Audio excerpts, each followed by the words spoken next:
Hey guys hello welcome back to my channel Ganishka vlogs. ఇదిగోనండి నేను ఎప్పటి నుంచో ఎదురు చూస్తున్న కునాఫా చాక్లెట్. చాలా హ్యాపీగా చాలా ఎక్సైట్మెంట్తో ఓపెన్ చేస్తుంటే తెలిసింది ఏంటంటే లోపల ఆల్రెడీ ఇరిగిపోయి ఉంది. నేను ఇలా ఇరికి మరీ చూపిద్దాం అనుకున్నాను కానీ అది లోపల ఆల్రెడీ ఇరిగిపోయి వచ్చింది.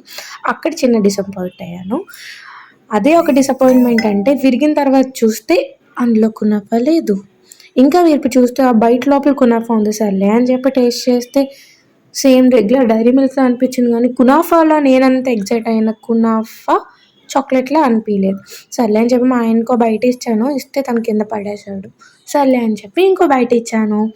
తను కూడా అదే అన్నాడు. రెగ్యులర్ కునాఫా లాగే ఉంది. అంటే రెగ్యులర్ కునాఫా కాదు, నార్మల్ డైరీ మిల్క్ చాక్లెట్ లానే ఉంది అని. సో, చాలా డిసప్పాయింట్ అయ్యాను ఫ్రెండ్స్. ఓకే, రీల్స్లో చూసి కునాఫా వీడియోస్ స్క్రోల్ చేసి పిచ్చెక్కిపోయి ఆఖరికి అలైకే సిటీ పికిల్స్లో ఆర్డర్ పెట్టుకుందామని ఫిక్స్ అయ్యే టైంకి యూఎస్ నుంచి ఫ్రెండ్ వస్తున్నాడని తెప్పించుకుంటే కునాఫా నన్ను ఎలా డిసప్పాయింట్ చేసింది.